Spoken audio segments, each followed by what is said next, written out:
রাহুলের মৃত্যুর তদন্ত কত দূর এগোলো? শ্বেতা মিশ্র সহ প্রযোজনা সংস্থার একাধিক কর্মীরও রেকর্ড করা হয়েছে বয়ান।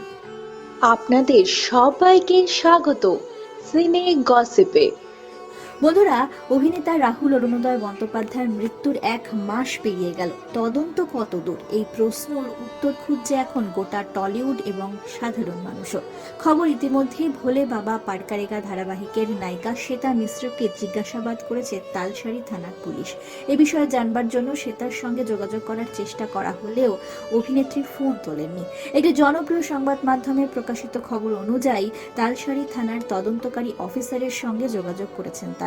তিনি জানিয়েছেন, তালসারি থানায় শ্বেতা মিশ্রের বয়ান রেকর্ড করা হয়েছে, কারণ রাহুলের আকস্মিক মৃত্যুর সময় একমাত্র শ্বেতা সেখানে উপস্থিত ছিলেন। তবে শুধু তিনি নন, ধারাবাহিকের প্রযোজনা সংস্থা ম্যাজিক মোমেন্টের কিছু কর্মীকেও আমরা ডেকে জিজ্ঞাসাবাদ করেছি। জিজ্ঞাসাবাদের জন্য নোটিশ পাঠানো হয়েছিল সংস্থার 2 কর্ণধার লীনা গঙ্গোপাধ্যায় এবং শৈবাল বন্দ্যোপাধ্যায়কেও। তাদের বয়ানও রেকর্ড করা হয়েছে এবং তদন্তে তারা সহযোগিতা করেছেন। একইভাবে জিজ্ঞাসাবাদ করা হয়েছে স্থানীয় প্রত্যক্ষদর্শীদেরও। তবে পুলিশের জেরা থেকে আপাতত রেহাই মিলেছে ধারাবাহিকের বাকি অভিনেতা অভিনেত্রীদের, কারণ রাহুলের মৃত্যুর সময় ঘটনাস্থলে তারা ছিলেন না।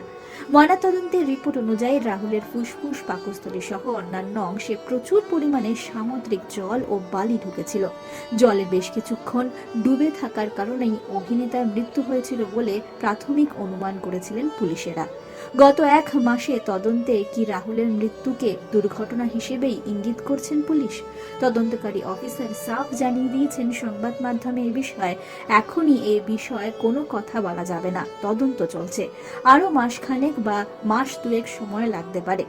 তদন্ত প্রক্রিয়া শেষ হলেই আদতে চার্জশিট জমা পড়বে। তবে রাহুলের ভিসেরা রিপোর্ট এখনো আসেনি। এই রিপোর্টে মৃতদেহে সামুদ্রিক জল, বালি ছাড়াও আর কিছু ছিল কিনা সে বিষয়ে জানা যাবে বলে মনে করছেন ওই তদন্তকারী অফিসার।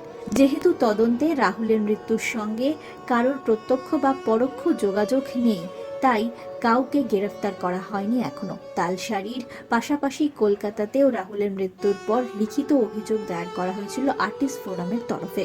তাহলে কি তালসারির তদন্তকারী অফিসারেরা কলকাতাতেও তদন্ত করতে আসবেন? দায়িত্বপ্রাপ্ত অফিসার সংবাদ মাধ্যমে বিষয়ে জানিয়েছেন, দরকার পড়লে তদন্তের স্বার্থে কলকাতাতেও আসবেন তালসারির তদন্তকারী অফিসারেরা। আমরা হলাম সিনে গসিপ। জুড়ে থাকুন আমাদের সঙ্গে, সাবস্ক্রাইব করুন আমাদের এই ইউটিউব চ্যানেলটি।